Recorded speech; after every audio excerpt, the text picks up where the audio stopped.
It was a quiet Tuesday afternoon when life reminded a single mother that sometimes even basic dignity came with a price tag. At the checkout line of a small-town grocery store, Emily Carter, 34, clutched a loaf of bread, a gallon of milk, and a small box of cereal. Her hoodie sleeves were worn at the wrists, and her jeans were torn at the knees, not from fashion, but from time.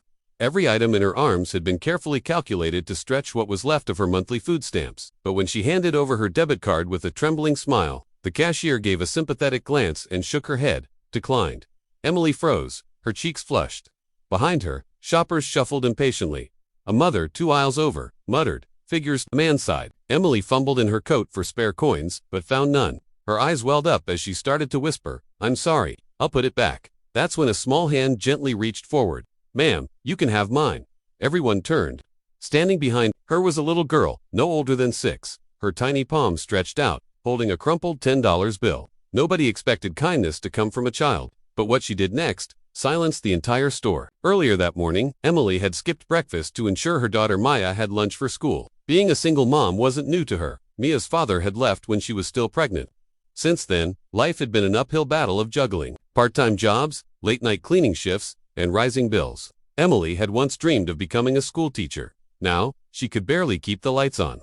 The grocery store run was a last-minute decision. Mia's milk had run out, and Emily thought she had just enough in her account. As she walked the aisles, she carefully compared prices, choosing generic brands and skipping things Mia would have loved, like chocolate cereal.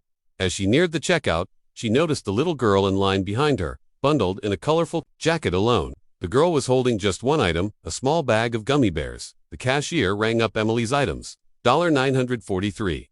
Emily swiped her card. Declined, her heart sank. "Try it again," she whispered, voice tight. Still declined. Panic began to rise in her chest. She quickly pulled out her phone to check her bank app. A car insurance auto draft had just cleared that morning. She was overdrawn. She could feel eyes on her, the whispering, the pity, the judgment. And then the little girl stepped forward. "You can use my money," she said quietly, holding out a crumpled $10 bill. Her hand was shaking. Emily blinked, stunned. "Sweetheart, I can't take your money." But the girl only smiled. "My dad says helping people is more important than candy." The store went silent. The cashier looked at the girl, then at Emily. "Are you sure?" the cashier asked gently. The girl nodded. "Yes," as the cashier took the money and handed Emily her groceries. Emily dropped to one knee. "What's your name?" she asked, tears rolling down her cheeks. "Sophie," the girl said softly. "My dad's." Waiting outside, Emily was still trying to gather herself when a man entered the store. A tall man in a military jacket with kind but weary eyes. "Sophie," he called. Sophie turned. "Daddy, I helped the lady, like you said." The man walked over, concerned but calm. "Everything okay?" The cashier explained what had happened. The father, James Wallace, looked at Emily, then gently placed a hand on his daughter's shoulder. "That was very kind, sweetheart," he said, then turned to Emily. "You don't owe us anything," he said warmly, "but if you ever need help, we run a small veterans charity. My wife used to run it before she passed. Sophie's been carrying that $10 around for weeks, waiting to do something good with it." Emily's lips trembled. "You taught her well," James smiled. "She taught me too." He handed Emily a card. Wallace Family Relief Fund. No one left behind. Emily didn't know what to say. That night, she made scrambled eggs and toast for Maya. As they ate, she told her daughter about Sophie and how sometimes the smallest hands can carry the greatest hearts. 3 days later, Emily stood in front of a community center. It wasn't just any community center. It was where the Wallace family hosted a weekly pantry for struggling families. She decided to volunteer. When she walked in, she saw James organizing canned goods. Sophie sat nearby, handing apples to kids in line. "Hey," James greeted her. "You didn't have to come." Emily smiled, holding up a reusable bag filled with extra groceries. "I wanted to." She started helping, first stacking shelves, then serving coffee. By the end of the evening, she'd met a dozen other single parents, each with a story like hers. When Sophie saw her again, she ran over with a drawing. It was a picture of Emily, Sophie, and Maya holding hands. "I hope we can be friends," Sophie said. "My mom used to help people, too." Emily's throat tightened. "I'd like that very much." Suddenly, James pulled Emily aside.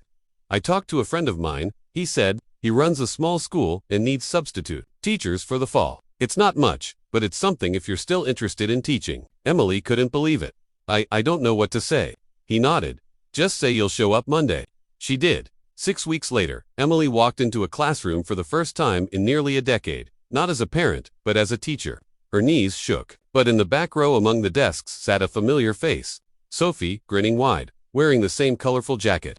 That afternoon, Emily picked up Maya from school. Mama, her daughter asked, can we draw pictures for that girl, Sophie?